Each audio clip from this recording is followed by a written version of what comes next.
আমি নকল প্রতিরোধ করার জন্য নিজ পকেটের পয়সা দিয়ে হেলিকপ্টার রেন্ট করলাম। লেখাপড়া করলে কোনো ভয় নেই, আর লেখাপড়া না করলে ভয় থাকবেই। একদিন হঠাৎ খবর এলো পরীক্ষার হলে নকল চলছে, আর ঠিক তখনই আকাশে ভেসে উঠত একটি হেলিকপ্টার। মুহূর্তে কেন্দ্রের সামনে অবতরণ, শিক্ষক শিক্ষার্থী কর্মকর্তা সবাই হতভম্ব, কারণ কেউ জানত না তিনি কখন কোথায় হাজির হবেন।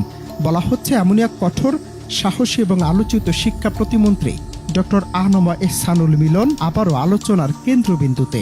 নেট দুনিয়ায় নতুন করে প্রশ্ন, আবার কি ফিরছে সেই কঠোর পরীক্ষা নিয়ন্ত্রণের যুগ, যে যুগে হেলিকপ্টার এসে নকল খুঁজে বের করতেন একজন শিক্ষামন্ত্রী? একসময় অভিযোগ উঠেছিল কিছু শিক্ষকই পরীক্ষার হলে নকল সরবরাহ করতেন, কিন্তু তার সময় সেই দৃশ্য বদলে যায় নাটকীয়ভাবে। স্থানীয়দের দাবি, তার আকস্মিক পরিদর্শনের খবর পেলেই অনিয়মে জড়িতরা কেন্দ্র ছেড়ে পালাতেন, কেউ কেউ নাকি ডোবা পেরিয়ে গ্রামে লুকাতেন। এমনকি এক পরীক্ষা কেন্দ্রে জালিয়াতির অভিযোগ এক প্রিন্সিপালকে সরাসরি হেলিকপ্টারে তুলে ঢাকায় নিয়ে আসার ঘটনাও তখন ব্যাপক আলোড়ন তোলে। ফলে পরীক্ষায় নকল যেন রাতারাতি আতঙ্কে পরিণত হয়েছিল।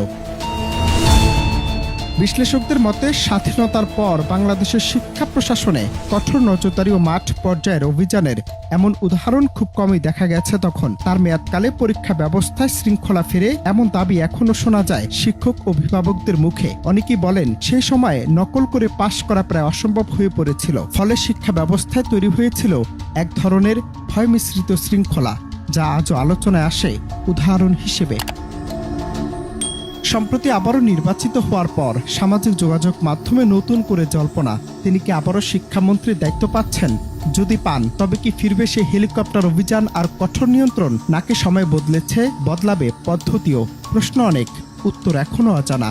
তবে নিশ্চিত একটাই, তার নাম উচ্চারিত হলে শিক্ষা ব্যবস্থার শৃঙ্খলা, সাহসী সিদ্ধান্ত আর নাটকীয় অভিযানের গল্প আবারও আলোচনায় উঠে আসে। অনন্ত হাসান মাসুদ, বাংলা টিভি।